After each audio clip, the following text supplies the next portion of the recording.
عجیب ترین چوری کا واقعہ۔ ایک نہایت شاطر اور ماہر چور نے چوری کی خاطر مہنگا لباس زیب تن کر کے معزز اور محترم دکھائی دینے والے شیخ جیسا حلیہ بنایا اور صرافہ بازار میں سنار کی ایک دکان کے اندر چلا گیا۔ سنار نے جب اپنی دکان میں وضاقتہ سے نہایت ہی رئیس اور محترم دکھائی دینے والے شیخ کو دیکھا جس کا نورانی چہرہ چمک رہا تھا، تو سنار کو ایسا لگا جیسے اس کی دکان کے بھاگ جاگ اٹھے ہوں۔ اسے پہلی بار اپنی چھوٹی سی دکان کی عزت و وقار میں اضافے کا احساس ہوا۔ سنار نے آگے بڑھ کر شیخ کا استقبال کیا۔ شیخ کے بحروپ میں چور نے کہا، آپ سے آج خریداری تو ضرور ہوگی، مگر اس سے پہلے بتائیں کیا آپ کے لیے ممکن ہے کہ آپ اپنی سخاوت سے ہمارے ساتھ مسجد بنانے میں حصہ ڈالیں؟ اس نیک کام میں آپ کا حصہ خواہ 1 درہم ہی کیوں نہ ہو۔ سنار نے چند درہم شیخ کے حوالے کیے ہی تھے کہ اسی اثناء میں ایک لڑکی جو در حقیقت چور کی ہی ہم پیشہ تھی دکان میں داخل ہوئی اور سیدھی شیخ کے پاس جا کر اس کے ہاتھوں کو بوسہ دیا اور التجائیہ لہجے میں اپنے اور اپنے اہل و عیال کے لیے خیر و برکت کی دعا کے لیے کہا۔ سنار نے جب یہ منظر دیکھا تو اس سے رہا نہ گیا اور معذرت خواہاں لہجے میں کہنے لگا، اے محترم شیخ، لا علمی کی معافی چاہتا ہوں، مگر میں نے آپ کو پہچانا نہیں ہے۔ لڑکی نے یہ سن کر تعجب کا اظہار کیا اور سنار سے مخاطب ہو کر کہنے لگی، کیسے بد نصیب انسان ہو، برکت، علم، فضل اور رزق کا سبب خود چل کر تمہارے پاس آ گیا ہے اور تم اسے پہچاننے سے قاصر ہو۔ لڑکی نے شیخ کی طرف اشارہ کرتے ہوئے کہا کہ یہ فلاں علاقے کے مشہور و معروف شیخ ہیں جنہیں خدا نے کثرت علم، دولت کی فراوانی اور ہر قسم کی دنیاوی نعمتوں سے مالا مال کر رکھا ہے۔ انہیں انسانوں کے بھلے کے سوا کسی چیز کی حاجت ہی نہیں، لوگ ان کی ایک جھلک دیکھنے کے لیے بےتاب رہتے ہیں۔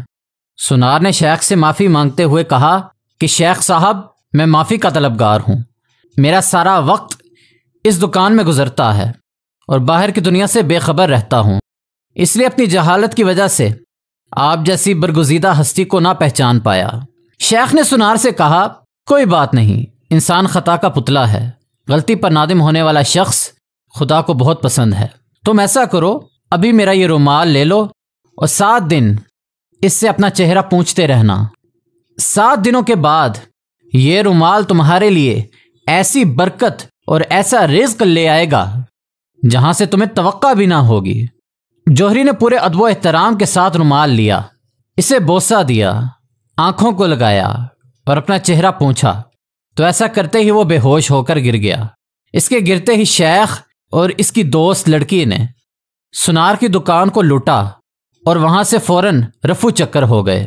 اس واقعے کو جب 4 سال گزر گئے اور سنار رو دھو کر اپنا نقصان بھول چکا تھا، تو 4 سال کے بعد پولیس کی وردی میں ملبوس 2 اہلکار سنار کی دکان پر آئے۔